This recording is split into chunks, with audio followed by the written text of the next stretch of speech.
हे मेरे भाइयों, तुम में से बहुत उपदेशक ना बने, क्योंकि जानते हो कि हम खुद को जोड़ रहा है, उपदेशक और भी दोषी ठहरेंगे। तो याकूब जानता था कि मैं बेमतलब का बकवास नहीं करना है, जिसके चलते मैं कह रहा था आप लोगों से कि किसी भी ऐरे गहरे को सोशल प्लेटफॉर्म पे आजकल कोई भी कैसे भी पास्टर बन जा रहा है, खुद को बाइबल टीचर बोल दे रहे हैं, खुद को उपदेशक बोल दे रहे हैं और खुद को बड़े ज्ञानी समझकर सोशल प्लेटफॉर्म पे आते हैं, बेचारे भोले भाले लोगों को फंसा लेते हैं और अपने पीछे फॉलोवर बना लेते हैं। बताइए, ऐसों को फॉलो करने से पहले सबसे पहली चीज आपको यह चेक करना है क्या सिखा रहा है। और जिसके बीच में आप जानते हैं कि जब हमने प्रोग्राम किया था, मैं चाहता हूं कि मैं यहां से उन सब के बारे में बताऊं कि सबसे पहले जिसको आपको तुरंत सुनना बंद करना है, और वो लोग हैं जिब्रिश वाले, रबा रबा शबा शबा वाले, उनको तुरंत बंद कर दीजिए। डैनियल भाई आपको नहीं पता, उनकी मिनिस्ट्री बहुत बड़ी है, बहुत चमत्कार होते हैं। अच्छा, चमत्कार तो मुस्लिम लोग भी करते हैं, चमत्कार तो हिंदू लोग भी करते हैं। बागेश्वर बाबा क्या कर रहा है आजकल? वो तो ओपन चैलेंज दे रहा है, वो भी क्रिश्चियनों को चैलेंज दे रहा है कि आके बताओ, ईसाई हो आके बताओ। तो कौन सी बड़ी बात है? चमत्कार के चक्कर में देखिए, चमत्कार है ना, लूसीफर भी करता है, शैतान भी करता है। डैनियल भाई दुष्ट आत्मा निकल जाते हैं। अच्छा, मत सिखाओ हमको। अगर पूरे दुनिया में अगर किसी के पास में वो एक चीज अगर नहीं है, कौन सी चीज डैनियल भाई? यीशु की बातें, यीशु का जीवन, यीशु का वचन, फिनिश। वो कितने भी मुर्दे जिंदा करने दो, कोई भी क्यों ना हो, किसी भी ग्रुप का क्यों ना हो, don't follow them, never follow them, कभी नहीं फॉलो करना। दूसरा,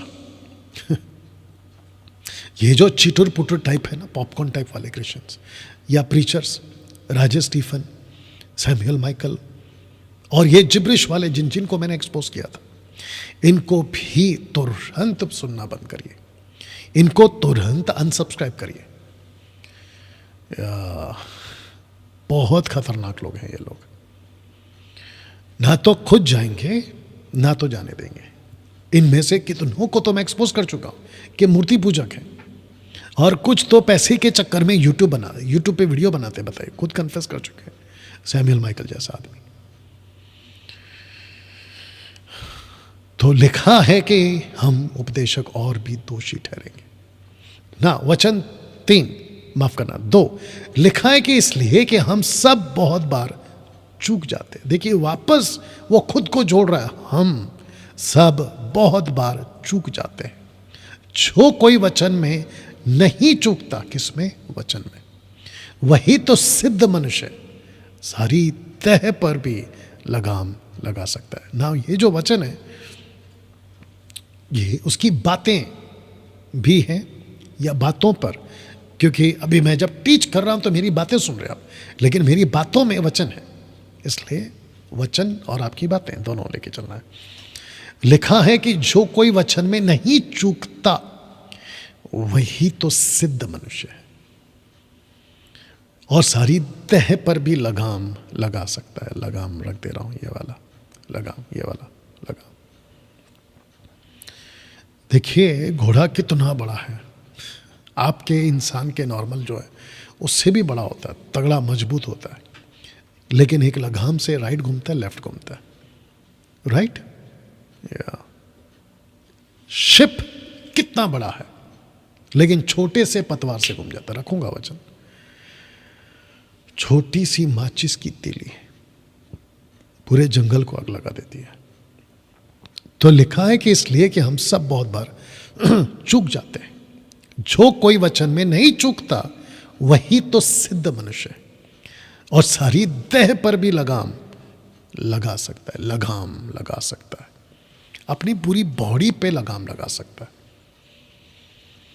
वचन 3, जब हम अपने वश में करने के लिए, याद रखो, हम अपने वश में करने के लिए घोड़ों के मुंह में लगाम लगाते हैं तो हम उनकी सारी दय को भी फेर ले सकते हैं या फेर सकते हैं। किसकी दय को? घोड़े की दय को।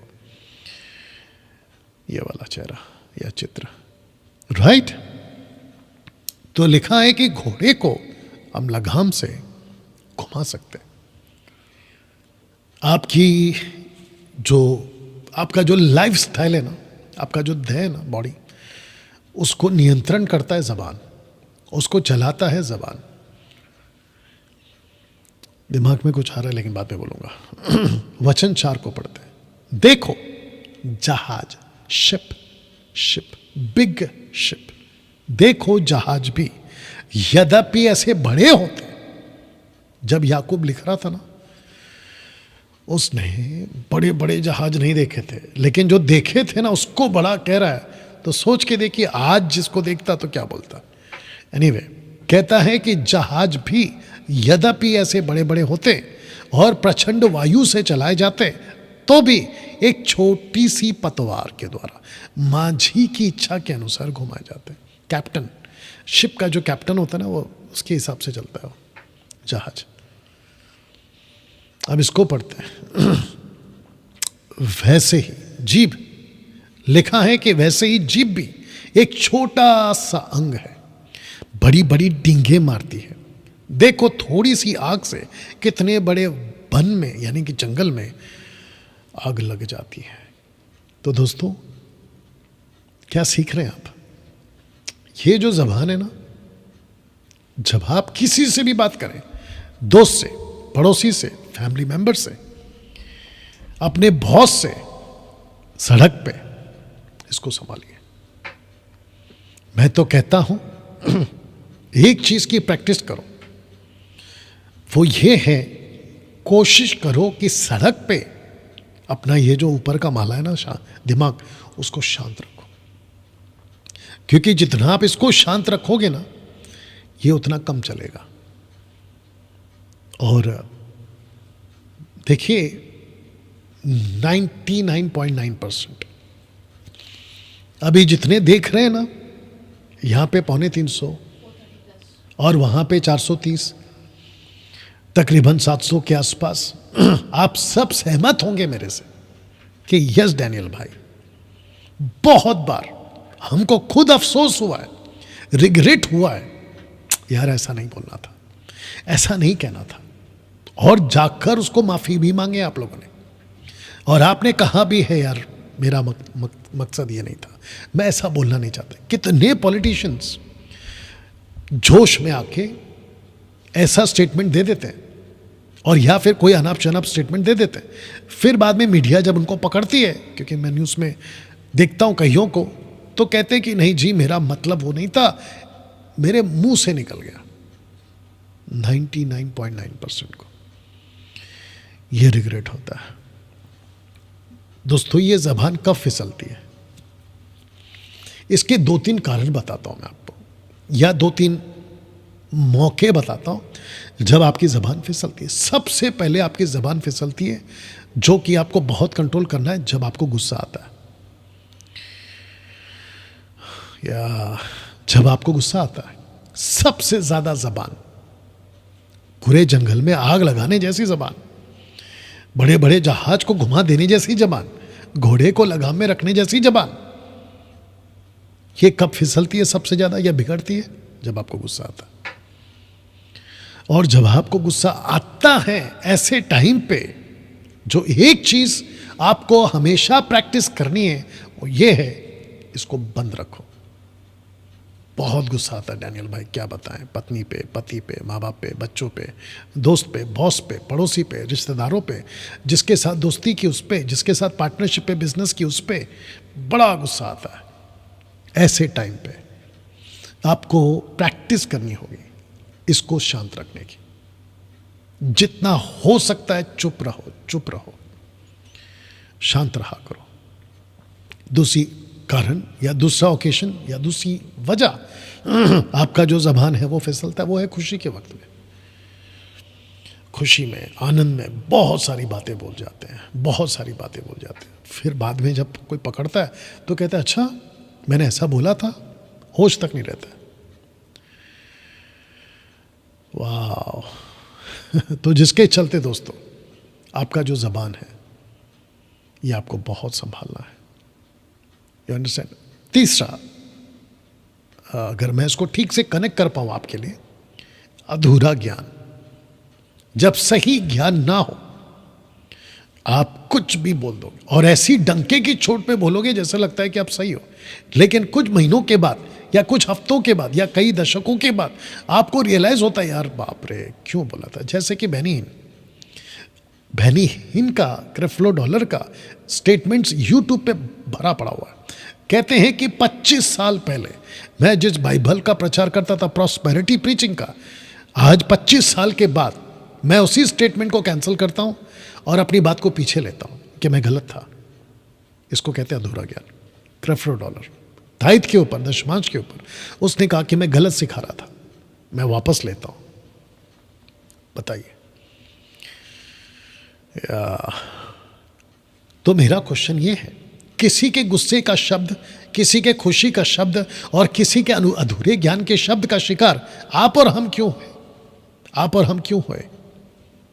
उससे बेहतर है ना कि खुद को संभालो। क्या सुनते हो? देखो सारा खेल सुनने पर है। सामने वाला क्या बोल रहा है, कैसे बोल रहा है, क्यों बोल रहा है, उसके पास में नॉलेज कितनी है बोलने की।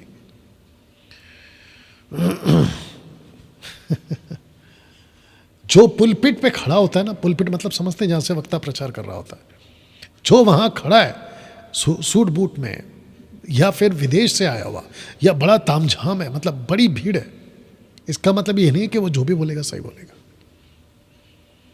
और आपके पास में देखो, मैं अभी बीच में किसी को कह रहा था कि ये जो दो कान है ना आपके दिमाग के बीच में रखा है, दिमाग को बीच में रखा है, दो कानों के बीच में रखा है आपके दिमाग को। पता है क्यों? क्योंकि जब आप यहां से सुनो तो भी इसका इस्तेमाल करो, जब यहां से सुनो तो भी इसका इस्तेमाल करो, जिसको कहते हैं भेजा दिमाग, अक्ल। दोस्तों कैसा लग रहा है अभी तक? क्या गजब की चीज बनाई है परमेश्वर ने। ये जो जबान है ना, ये आपको खत्म भी कर सकती है और यही जबान आपको बचा भी सकती है। वचन 6 लिखा है कि जीभ भी एक आग है। वाह, जीभ भी एक आग है। जीभ हमारे अंगों में अधर्म का एक लोक, वर्ल्ड ब्रैकेट में रखा है, और सारी देह पे कलंक लगाती है, भव चक्र में आग लगा देती है और नरक के कुंड की आग से जलती रहती है। अगर आपने अपनी जबान पे काबू नहीं किया ना, गई भैंस पानी में। दूसरे ही शब्दों में ये आपको नरक में लेके जाके डाल देगी। खास करके जितनी महिलाएं हैं, सिस्टर्स, अब नाराज नहीं होना sisters, be careful with your tongue. अपनी जबान से बहुत संभालो। बहुत ज्यादा बात करना मुसीबत में डाल देगा आपको। शांत रहा करो। वचन 7 क्योंकि हर प्रकार के वन पशु, पक्षी, रेंगने वाले जंतु और जलचर से तो मनुष्य जाति के वश में हो सकते हैं और हो भी गए हैं। मतलब जितने जानवर हैं ना, जितने पक्षी हैं, जितने रेंगने वाले जंतु हैं और जितने भी मछली, पेंगुइन, अगर मैं गलत नहीं हूं, पेंगुइन मनुष्य जाति के वश में हो सकते हैं और हो भी गए। कुत्ते को, शेर को, बंदर को, भालू को, बिल्ली को, चिड़िए को, तोते को, जलचर मतलब जो पानी के अंदर रहता है उसको, पेंगुइन को आप सब कंट्रोल कर सकते हैं। अपने हैंटर के नोक पे, अपने उंगली के नोक पे आप उसको नचा सकते हो। वचन 8 पढ़िए। पर जीभ को मनुष्यों में से कोई वश में नहीं कर सकता। वो एक ऐसी बला, ईवल ब्रैकेट में इंग्लिश में ईवल है, बला, जो कभी रुकती ही नहीं है। वो प्राणनाशक विष से भी भारी है, भरी हुई है। आप बॉटल में जहर रखते हो ना, परमेश्वर का वचन कहता है कि तुम्हारे जबान में जहर है। ऐसी बला है, ऐसी ईवल है जो रुकती नहीं है। वचन 9, इसी से हम प्रभु और पिता की स्तुति करते हैं और इसी से मनुष्यों को जो परमेश्वर के स्वरूप में उत्पन्न हुए श्राप देते हैं।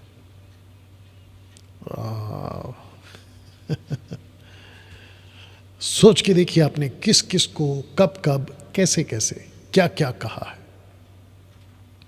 एक मुंह से प्रभु की स्तुति और दूसरे मुंह से परमेश्वर के स्वरूप में जो बने यानी कि मनुष्य, उसको श्राप देते हैं। इसलिए मैं हमेशा कहता हूं, हम इजराइल के साथ भी खड़े हैं, हम फिलिस्तीन के साथ भी खड़े हैं, हम गाजा के साथ भी खड़े हैं, हम मुस्लिम, हिंदू, सिख, बौद्धिस्ट, पारसी, दुनिया के हर इंसान के साथ खड़े। मैं हमेशा कहता हूं, व्यक्ति के साथ हमारी लड़ाई नहीं है। Ephesians chapter 6 verse 10, 11, 12, 13, 14। हमारी लड़ाई मनुष्यों के साथ नहीं है। हमास, ये जो शब्द है ना, हमास, आज बहुत फेमस हो गया पूरे दुनिया में, लेकिन उनकी जो हरकतें हैं, हमास की जो हरकतें हैं ना, वो ह्यूमन नहीं है। उसके पीछे कोई एक ताकत है जिसको कहते हैं डार्क फोर्सेस, अंधकार की ताकत है। कत्ल करवाना, मर्डर करवाना, सब करवाना, उसके पीछे वो ताकत है। सोच के देखिए आप। इसलिए यीशु कहते हैं, जो तुम्हें श्राप देते हैं उनको तुम आशीष दो, जो तुम्हारी बुराई करते हैं उनसे प्रेम करो। मेरे बीच में किसी के साथ बात हो रही थी, बोला फिर जो आर्मीज होती हैं, नेवी, एयरफोर्स, मिलिट्री, पुलिस, जो ये बंदूक चलाती हैं आज की तारीख में, तभी तलवार चलाती होंगी, तो ये क्या है या इंटेंशन। आप भारत सरकार या अपने अपने कंट्रीज़ के जो फौजी हैं या आर्मी हैं, सोल्जर्स हैं, वो अपने अपने गवर्नमेंट के अधीन में बॉर्डर को सेव करने के लिए या प्रोटेक्ट करने के लिए, और सेम टाइम फैमिली मेंबर्स के जो भी हैं प्रोटेक्ट करने के इंटेंशन। आप हाथ में बंदूक लेते हैं, बंदूक से डर नहीं लगता, किसके हाथ में है ना वो तय करता है कि बंदूक क्यों डेंजर है। बंदूक को आतंकवादी के हाथ में दे दो, वही बंदूक को पुलिस वाले के हाथ में दे दो, तो बंदूक जब तक पुलिस वाले के हाथ में तब तक अच्छी है, लेकिन वही बंदूक आतंकवादी के हाथ में चली गई तो बंदूक गलत नहीं है, उसका कौन कैसे इस्तेमाल कर रहा है उस पर निर्भर है। You understand. वचन 10, एक ही मुंह से धन्यवाद और श्राप दोनों निकलते हैं। याकूब कह रहा है, एक ही मुंह से धन्यवाद और श्राप दोनों निकलते हैं। मेरे भाइयों, ऐसा नहीं होना चाहिए, ऐसा नहीं होना चाहिए। या क्या सोते के मुंह, एक ही मुंह से मीठा और खारा जल दोनों निकलता है? क्वेश्चन मार्क है। नहीं निकलता ना। हे मेरे भाइयों, क्या अंजीर के पेड़ में जैतून या दाख की लता में अंजीर लग सकते हैं? Question mark. वैसे ही खारे सोते से मीठा पानी नहीं निकलता, नहीं निकलता। तो इसको रखकर वचन 12 तक, यानी कि वचन 11 और 12 को रखकर कि एक व्यक्ति के मुंह से धन्यवाद आ रहा है, उसी व्यक्ति के मुंह से, वचन 10 की बात कर रहा हूं, श्राप कैसे आ रहा है। फिर उसको एग्जाम्पल के तौर पे कहता है कि वचन 11 और 12 में एक ही मुंह से, एक ही घड़े से ये कैसे आ सकता है? अंजीर के पेड़ में जैतून या दाखलता की लता में अंजीर कैसे लग सकता है? तो इसको लगा कौन रहा है वो रख रहा हूं। ये 3 लोग या 3 तरह के लोग हैं। ज्ञान जो संसारिक, शारीरिक, शैतानी। कहां लिखा है? वचन 13 में। आइए पढ़ते हैं। तुम में ज्ञानवान और समझदार कौन है? Question mark. जो ऐसा हो वह अपने कामों को अच्छे चाल चलन से उस नम्रता सहित प्रकट करे जो ज्ञान से उत्पन्न होती है। अब इसको पढ़िए, यदि तुम अपने अपने मन में कड़वी डह, अपने अपने मन में कड़वी डह और विरोध रखते हो तो सत्य के विरोध में घमंड ना करना। सत्य कौन है? यीशु। तो यीशु को रखकर घमंड ना करना और ना तो झूठ बोलना। ये ज्ञान वह नहीं जो ऊपर से आता है, वरना ये ज्ञान सांसारिक है, शारीरिक है, शैतानी है। एक व्यक्ति अगर मुंह से श्राप दे रहा है, तेरा सत्यानाश हो, तू कभी सुखी नहीं रहेगा, तू बर्बाद हो जाएगा। सोशल प्लेटफॉर्म पे मुझे क्या क्या बोला जाता है बताइए। तो ये सब कहां से है? ऊपर वाला ज्ञान नहीं है। ये सारा का सारा ज्ञान सांसारिक है, शारीरिक है, शैतानी है। बताइए। तो जिसके चलते दोस्तों आपके मुंह से जब परमेश्वर की बात कर रहे हैं तो किसी व्यक्ति को कभी श्राप नहीं देना। वचन 16, इसीलिए कि जहां डह और विरोध होता है वहां बखेड़ा और हर प्रकार का दुष्कर्म भी होता है। या वचन 17, पर जो ज्ञान ऊपर से आता है वह पहले तो पवित्र होता है, मिलनसार होता है, कोमल होता है, मृद भाव और दया और अच्छे फलों से लदा हुआ, पक्षपात और कपट रहित होता है, और मिलाप करने वाले के लिए धार्मिकता का फल मेल मिलाप के साथ बोया जाता है।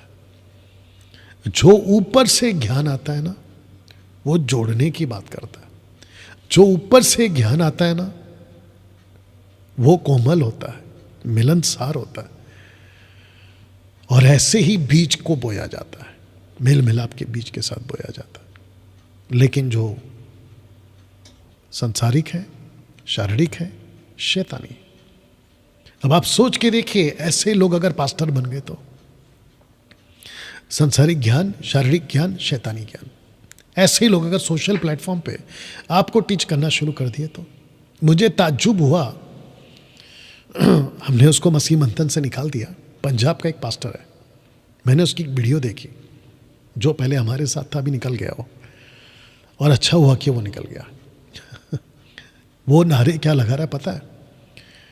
जो वहाँ की सरकार है ना, आम आदमी पार्टी की सरकार या बीजेपी की सरकार या कांग्रेस की सरकार, उसको कह रहा है मुर्देबाद, मुर्दाबाद, मुर्दाबाद।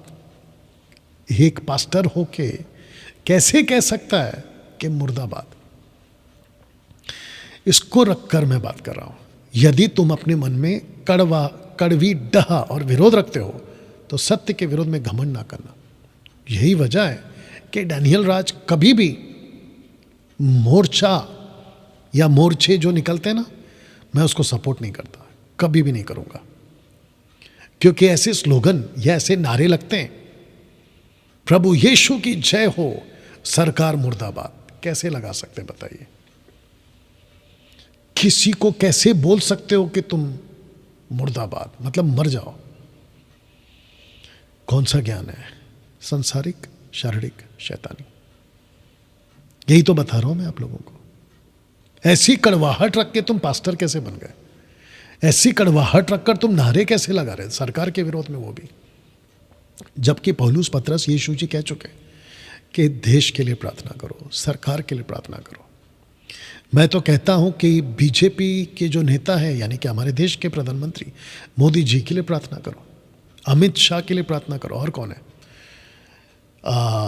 उत्तर प्रदेश के जो सीएम है योगी, उसके लिए प्रार्थना करो, और जितने भी पॉलिटिशियन, पुलिस अथॉरिटीज में जितने हैं, सबके लिए प्रार्थना करो। ईरान के जो अथॉरिटीज हैं, गवर्नमेंट, प्रेसिडेंट, इजराइल के जो प्रेसिडेंट, गाजा के प्रेसिडेंट, उनके लिए प्रार्थना करो। कड़वाहट क्यों? आपके अंदर ये होना चाहिए, मेल मिलाप, अच्छा फल, कोमलता। बाकी प्रभु बैठा है ना कंट्रोल में, हम तो नहीं सुधार सकते ना किसी को। प्रभु सुधार सकता है। दोस्तों, आशा करता हूं कि ये टॉपिक आप समझे हैं, सीखे हैं। अगले हफ्ते चैप्टर 4 को हम यहां से कंटिन्यू करेंगे।